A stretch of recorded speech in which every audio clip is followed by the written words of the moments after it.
কাজ আমার মা হচ্ছেন বইয়ের একদম পোকা।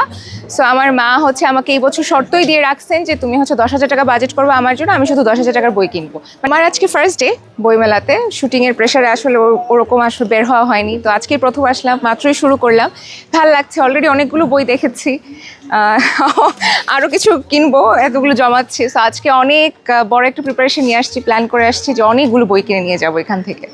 আসলে আমরা আপনার যে ছোট্ট পরিচয়টুকু জানি, সেখানে আসলে আপনি টিভি সিরিজে কাজ করে থাকেন, সেই কাজের ফাঁকে আসলে বই পড়া কতটা সময় হয়ে ওঠে?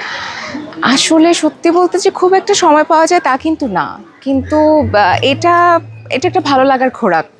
তো চেষ্টা করি যখনই একটু অবসর সময় পাই বা সেটে দেখা যায় যে একটু সময় পাচ্ছি, একটু ব্রেক টাইম পাচ্ছি, তখনই একটু পড়ার চেষ্টা করে নিই আর কি। মেলায় কাকে কাকে সাথে নিয়ে আসলেন?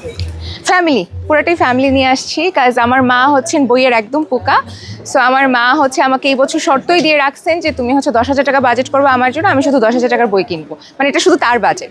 আমি বলছি ঠিক আছে, কোনো সমস্যা নেই, তোমার জন্য এই বাজেট পাস। তো সেজন্য আম্মুকে নিয়ে আসছি এবং আম্মু অলরেডি বই দেখতেছে।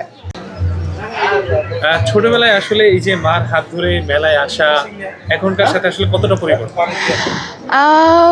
পরিবর্তন আসলে খুব একটা তো দেখি না। আমি ছোটবেলায় যেরকম আম্মুর সাথে এরকম হেঁটে হেঁটে বই কিনতাম, এখনকার ফিলটাও এরকমই।